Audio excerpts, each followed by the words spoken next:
예, 벌써 세 번째 시간이 되었습니다. 지난 시간 우리는 사울의 삶을 살펴보았는데요.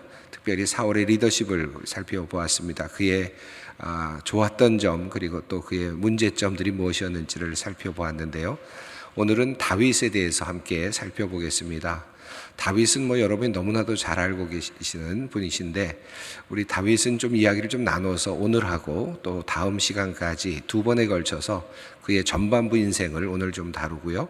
다음 시간에 후반부 인생을 다루도록 그렇게 하겠습니다. 아마 이스라엘 역사에서 가장 위대한 인물을 뽑으라고 한다면 아마도 대부분의 사람들은 아마 다윗을 뽑을 것 같습니다. 왕 중에서 위대한 인물 그 중에서 뽑으라면 역시 다윗이 될 것입니다. 그의 이름은 다윗인데 그의 이름의 뜻은 사랑받는 자라고 하는 뜻을 가지고 있습니다. 이스라엘 2대 왕으로 등극해서 약 40년 동안 통치를 한 분입니다. 대략 연대적으로 추산을 하는데요. 이건 확실하게 우리가 정확하게 판단하기는 어렵지만 약 기원전 11세기에서 10세기 정도, 그러니까 기원전 1030년부터 970년까지 살았던 인물로 추정하고 있습니다. 그가 일을 했던 왕으로 등극해서 일했던 기간은 기원전 1100년부터 기원전 970년까지로 보고 있습니다. 약 40년 동안 통치를 한 인물입니다. 그 중에 7년 반 정도는 헤브론에서 유다만을 다스렸다가 그 이후에 이제 이스라엘 전체를 통일하는 그런 인물이죠. 다윗과 관련돼서 앞서 성경에 나오는 아주 특별한 책이 있는데 바로 룻기 아닙니까? 이 룻과 보아스의 만남 이야기가 있는데 마치 그 이야기는 다윗의 탄생을 예고하는 듯 보입니다. 그리고 다윗의 탄생에 어떤 정당성을 부여하는 것 같이 보이는 이야기가 바로 룻기죠. 이미 우리가 새벽 기도 시간을 통해서 우리가 룻기를 살펴보았습니다마는 룻과 보아스의 증손이 다윗입니다. 유다 지파이고 이새의 아들로 나타납니다. 7명의 형을 둔 것으로, 그리고 또 2명의 자매를 둔 것으로 이렇게 표현이 되는데 사무엘상 16장에 그렇게 나와 있습니다. 그런데 역대상을 보면 또 6명으로 형들만 이렇게 언급이 되는 것을 보이는데 이것은 틀렸다기보다는 아마도 7명인데 아마 일찍 죽었거나 아니면은 한 분이, 아니면 또 성경에서는 좀 이렇게 중요하지 않은 인물을 때로는 빼는 그런 경우도 있어서 대략 아마 다윗의 그 형제는 7명의 형제와 그리고 2명의 또 자매 이렇게 같이 있었다고 보는 것이 좋을 것 같습니다. 구약 성경에 약 600번 정도 다윗의 이름이 나오고요. 신약 성경에만도 57회, 그러니까 약 60번 정도 다윗의 이름이 등장할 정도로 대단한, 그 성경 안에서도 대단한 역할을 하고 있는 그런 인물이라고 할 수 있겠습니다. 다윗의 자손을 통해서 메시아가 탄생할 것을 약속하는 그런 내용이 있는데, 여러분 그 내용을 보시면 눈으로 보이시는지 모르겠는데요. 그 사무엘하 7장 12절부터 13절까지 그 말씀이 내용이 있습니다. 그리고 이어서 다윗의 자손 예수 그리스도, 다윗의 또 중요성은 예수 그리스도의 그 조상이 되는 직접적인 유다 지파의 조상이 되는 분으로 이렇게 이해를 하고 있죠. 그래서 아브라함과 다윗의 자손 예수 그리스도의 계보라라고 마태복음 1장 1절이 표현하고 있고요. 또 계시록 끝에도 다윗이라는 표현이 나옵니다. 나 예수는 교회들을 위하여 내 사자를 보내 이것들을 너에게 증언하게 하였노라.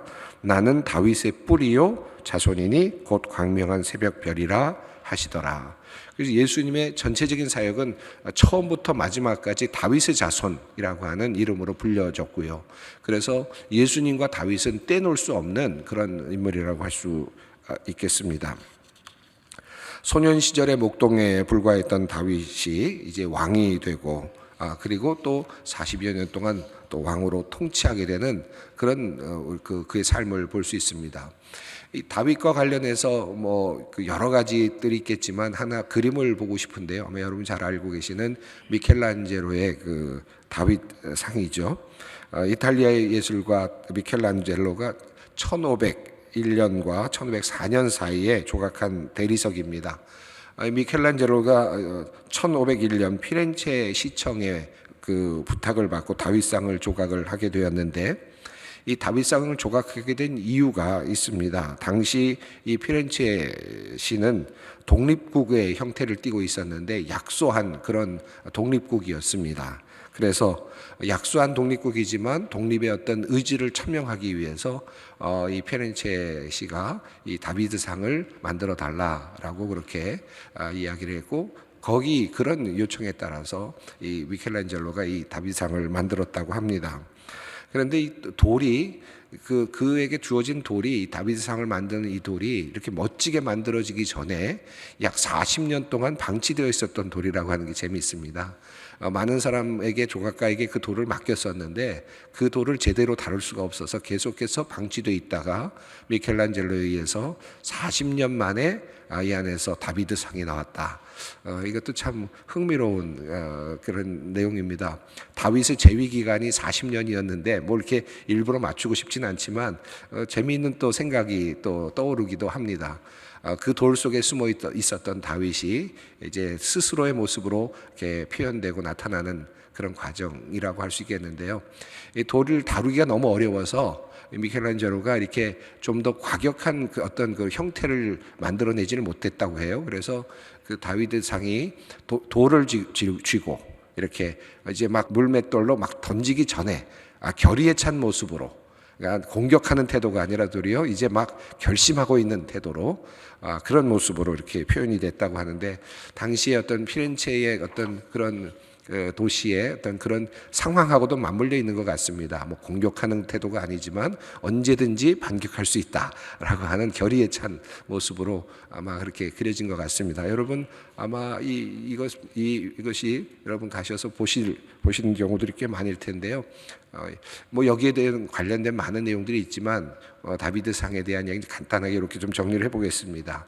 또 하나 다윗과 관련해서 우리가 역사적 유물로 우리가 또 이렇게 볼 수 있는 것이 하나 있는데, 텔단 비문입니다. 이 텔단 비문은 지난 시간에 첫 시간에 잠깐 이렇게 소개를 하고 넘어갔는데요. 다윗이라는 인물이 실제적으로 역사적으로 존재했느냐라고 하는 문제에 대해서는 상당히 많은 논란도 사실이 있습니다. 그러나 어느 정도 지금은 역사적인 인물로서 거의 이제 그 인정을 받는 수준이죠. 사울이라고 하는 인물에 대해서는 역사적으로 어떤 자료가 그다지 없습니다. 그래서 역사성과의 관련성에서 계속 이제 디베이트가 있는데, 이 다윗과 관련해서는 역사적인 인물이었을 가능성으로 거의 이제 추론이 되어 있습니다. 그것을 가능하게 했던 그것 중에 하나가 바로 이 텔단 비문인데요. 아람어로 쓰여져 있는 이 비문이 기원전 대략 9세기경의 것으로 대략 추정이 되는 그런 것입니다.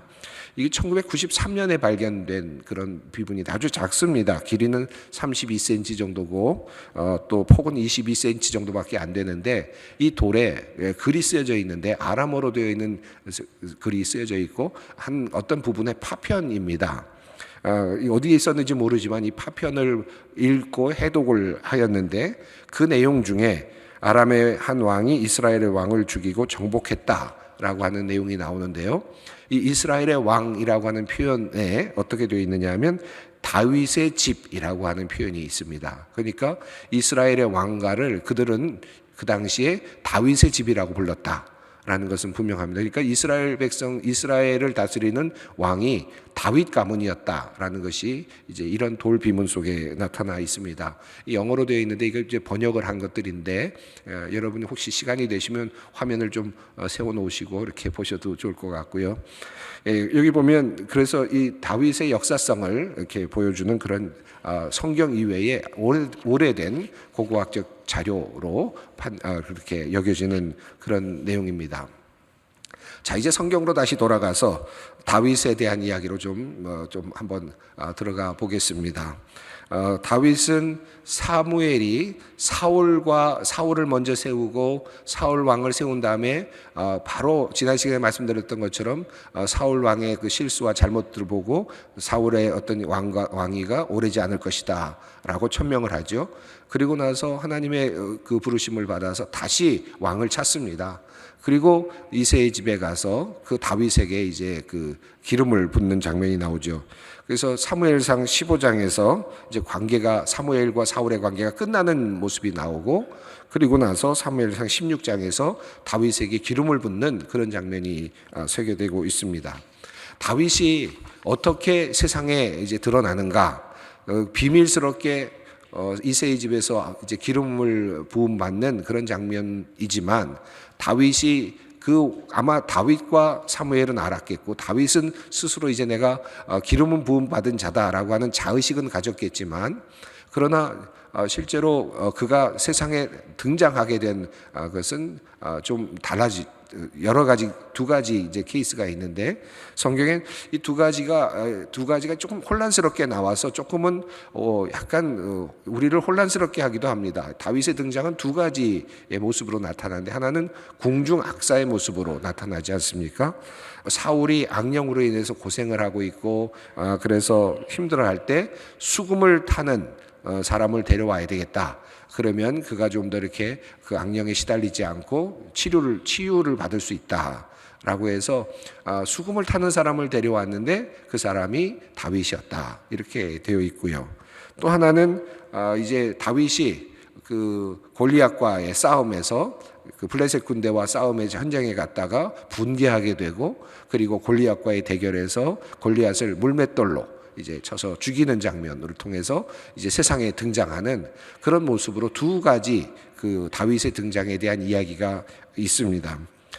이것을 우리가 어떻게 볼 것이냐, 뭐 이렇게 조금 좀 냉철하게 비판적으로 보는 분들은 다윗의 이야기에 두 소스가 아니냐, 두 개의 하나의 서로 다른 이야기가 성경 안에 들어온 것이 아니냐라고 이렇게 생각하는 분들도 있습니다. 사실 이 부분에 대해서는 정확하게 우리가 이야기는 쉽지는 않습니다. 성경에 나와 있는 내용들을 이렇게 종합하다 보면 조금 이렇게 잘 안 맞아 보이는 듯한 그 등장의 그 이야기가 그렇게 소개되는 것은 사실이죠.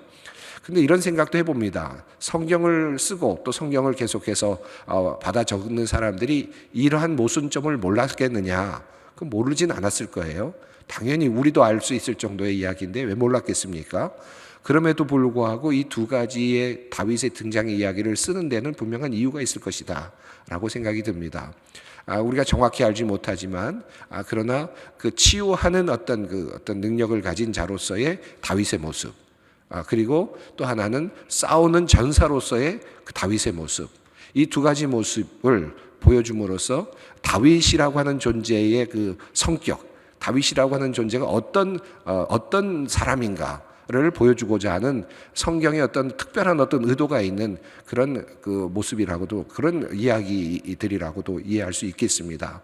그래서 다윗은 성경이 그의 등장에서 중요하게 다루는 것은 치유하는, 악령을 다스리는 능력을 가진 자로서, 수금을 통해서 악령을 제어하는 능력을 가진 자의 어떤 모습으로, 또 하나는 막강한 어떤 그 장군을 물맷돌로 무찌를 수 있는 용사의 모습으로 그렇게 다윗이 표현이 되고 있습니다. 물맷돌입니다.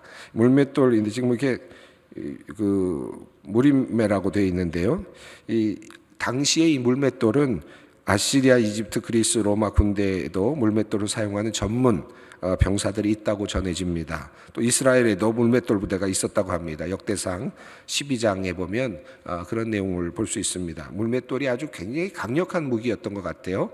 그런데 이 물맷돌은 한 가지 이제 굉장히 중요한 것은 이건 끊임없는 연습이 필요하다 합니다. 뭐 그렇겠죠, 당연히. 그냥 아무데나 날려보내면 어떻게 되겠습니까? 그러니까 정확한 목표 지점에 그것이 정확하게 도달할 수 있도록 하려면 끊임없는 연습이 필요하대요. 그래서 이 물맷돌을 가지고 다윗이 그 골리앗을 무찌렀다라고 하는 거는 다윗이 얼마나 물맷돌에 훈련된 사람이었는지를 보여준다는 거죠. 그것도 5번 중에 하나는 맞출 거라고 생각했는지 모르지만 그러나 그는 단번에 맞추지 않습니까? 한 번에 명중을 시키는데, 그런 정도가 되려면 아주 숙련된 그런 훈련이 필요했을 것이다. 다윗이 그렇게 물맷돌을 훈련을 받았던 이유가 뭘까? 뭐 어떤 분들은 그가 그러니까 군사 어떤 군대의 물맷돌 부대의 한 일원이었을 것이다 이렇게 추정을 하기도 하지만, 또 한편으로는 그가 목동으로서 살아가면서 그 양들을 지키기 위해서 그가 아마 터득한 것이 아마 그 물맷돌이었을 것이다, 물맷돌을 사용하는 것이었을 것이다 라고 그렇게 보기도 하죠. 아마도 저는 그 후자가 더 설득력이 있다고 생각합니다. 그는 양들을 치고 또 다스리고 관리하는 데 있어서 다른 어떤 짐승들을 이제 보내야 되고 또는 물리쳐야 되는 그런 일들이 많았을 텐데, 그가 적절하게 그것을 그런 힘을 유지하기 위해서 물맷돌질을 하는 것을 아마 끊임없이 연습했을 것이고 훈련했을 것이다. 그것이 결과적으로는 골리앗을 무찌르는데 아주 큰 역할을 했을 것이다 라고 이렇게 한번 생각을 해봅니다. 다음 그림을 한번 보겠습니다. 여러분, 갑자기 이렇게 미사일을 보여드렸는데요. 그 밑에 보시면 데이비드 슬링이라고 하는 그런 단어가 있습니다. 이 데이비드 슬링이라는 말이 다윗의 물맷돌이죠. 이 지금 다윗의 물맷돌이라는 이름으로 미사일이 있습니다. 최근에 생산이 되기 시작해서 2017년부터 생산이 되는 미사일이라는데요. 전에 그 보유했던 호크 미사일과 패트리어트 미사일을 대체하는 신무기라고 이렇게 합니다. 지금 이게 사용됐는지는 잘 모르겠어요. 사용됐는지 잘 모르겠는데 데이비드 슬링이라고 하는 다윗의 물맷돌이라는 이름이 미사일에도 붙어 있다. 뭐 그냥 재미삼아 여러분께 그림으로 보여드립니다. 자, 사울과의 관계에서 다윗의 인생을 보면 처음에 그의 등장은 이제 악사로서의 등장, 악령을 다스리는 그런 존재로서의 등장. 두 번째는 이제 용감한 용사로서의 등장. 이게 이제 다윗의 모습의 첫 번째 모습이죠. 그런데 이 다윗은 그 다음에 사울로부터 아주 끊임없이 그 시기와 질투를 받고 그리고 쫓겨다녀야 되는 그와 같은 상황이 됩니다. 다윗이 골리앗을 무찌른 다음에 사울이 죽인 자는 천천히요 다윗은 만만이로다. 사무엘상 18장에 이제 나오는 그 노래이죠. 사람들이 그렇게 노래를 부르는 것을 보고 다윗의 업적을 칭송하는 모습을 사울이 듣고 시기심과 두려움에 빠지게 됩니다. 지난 시간에 사울에 대한 이야기를 좀 잠깐 했습니다마는, 그리고 나는 이 두려움 속에서 다윗을 죽이고자 하는 그런 마음을 갖죠.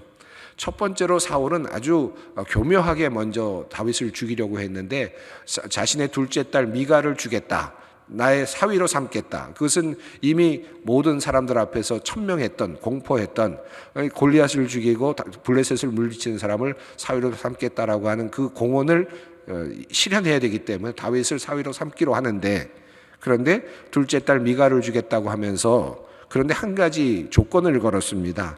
블레셋 사람의 양피를 100개를 가져와라 라고 하는 것이었습니다. 이것은 네가 한 사람 그저 골리앗을 그냥 무찔렀는지는 모르지만 100명을 네가 상대할 수 있겠느냐, 그리고 또 나가서 그렇게 하는 중에 희생될 수 있다, 죽을 수 있다라고 하는 것을 아마도 생각하면서 아마 그런 요구를 했다고 보여집니다. 그럼에도 불구하고 다윗은 양 100피를 가져오게 되고 결과적으로 사위가 됩니다. 사위가 되는 것까지는 좋았지만 그러나 사위가 되는 것은 그에게는 더욱더 큰 위험이었습니다. 다윗에게는 더 큰 위험 안으로 들어가는 것이었습니다. 사위는 끊임없이 이제 다윗을 죽이려고 하죠. 첫 번째는 사울이 죽이려고 하는 것을 알고 요나단이 다윗에게 이야기를 해주어서 이제 도망을 가게 되는 장면이 첫 번째로 나오고요.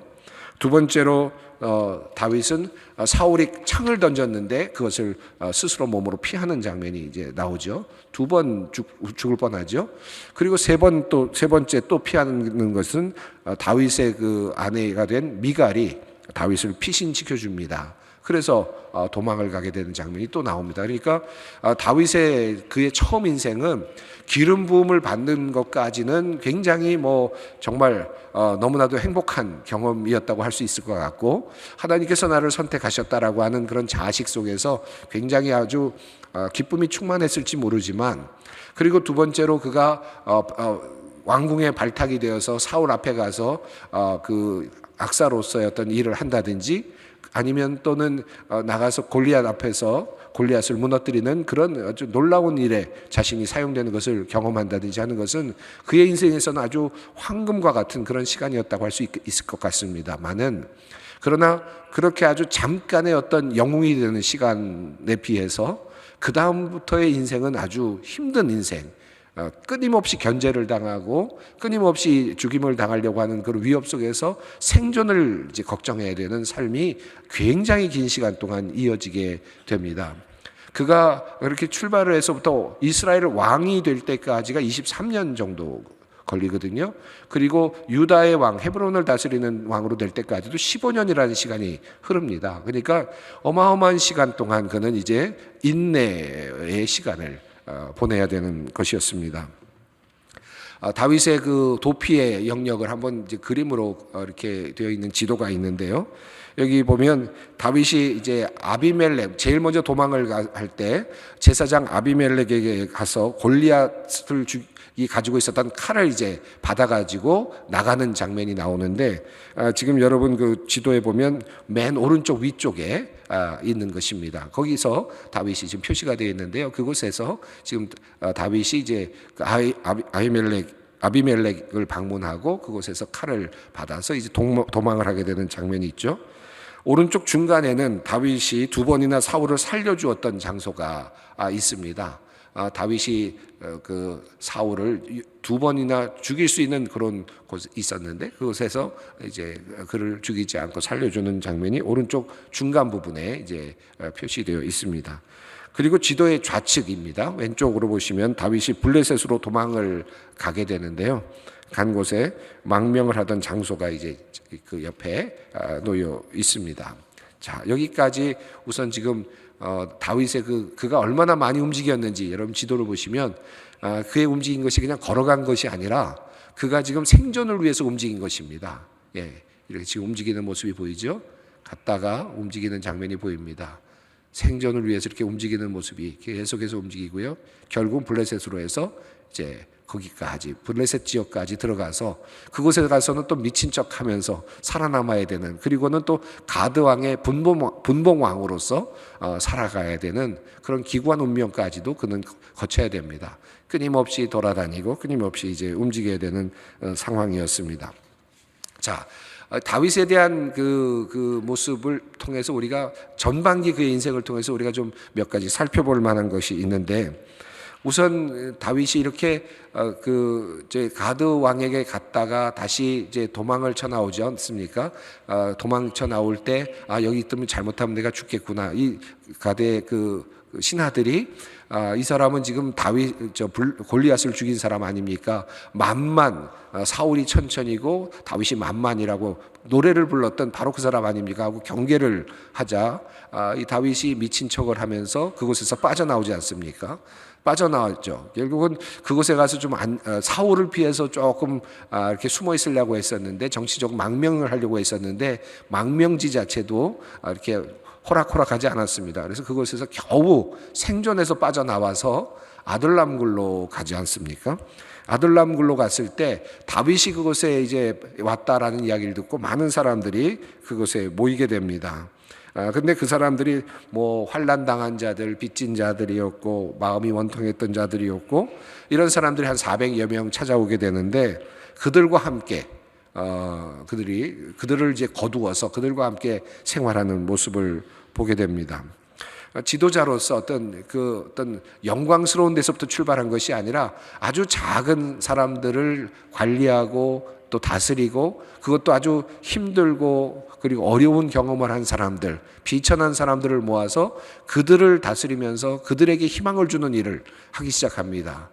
그는 거기서부터 진정한 이스라엘의 왕의 그 훈련을 받았다고 저는 생각이 듭니다.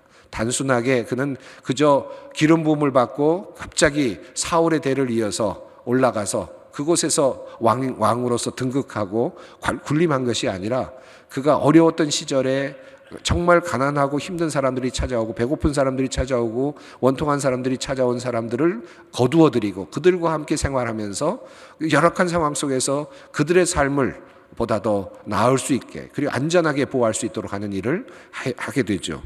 그의 다윗에게 있어서 굉장히 중요한 지도자로서의 어떤 커리어라고 그럴까요? 경력이라고 저는 생각이 듭니다. 보통 우리가 이제 너무 꿈이 크거나 그리고 뭔가 이렇게 대단하다고 생각하면 나는 이런 거 할 수 없는 사람이야. 나는 이 정도는 안 해. 나는 왕이야. 나는 언젠가 기름 부음 받았으니까 나는 이스라엘의 왕이 될 거야. 라고 생각을 하고 이 정도 일은 난 안 한다. 이런 사소한 일은 안 한다. 라고 생각할 수도 있지 않습니까? 우리 인생을 살면서 그런 일들이 종종 있는데 다윗은 그렇게 하지 않았습니다. 자신의 삶 속에서 가장 밑바닥에서 사람들이 찾아오는 사람들을 거두어들이고 거기서부터 왕이 됐다. 진정한 왕은 거기서부터 시작됐다. 저는 그렇게 생각이 듭니다. 또 다윗은 비상한 전략가였습니다. 이것을 뭐 좋게 볼 수도 있겠고 성경적으로 본다면 조금 이것도 솔로몬에게도 해당되는 말이지만 다윗의 이야기를 보면 이제 가는 곳마다 이제 필요할 때마다 아내를 삼아서 자기 왕비로 삼는 내용들이 나오는데요. 솔로몬과는 조금 다른 부분도 있습니다. 솔로몬은 아주 처음부터 전략적으로 그렇게 나라를 보다 크게 만들어가기 위해서 전략적으로 아내를 이제 두는 그런 경향인데 이 다윗의 경우도 물론 전략적이긴 하지만 삶의 자리에서 아주 특별하게 만나는 사람들 그리고 정말 꼭 필요한 곳에서 만나는 사람들과 인연을 맺고 그리고 아내로 삼는 그런 경우들이 나옵니다.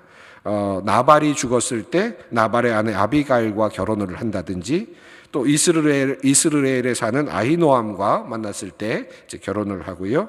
또 그술왕 달메의 딸 마가도 결혼을 합니다.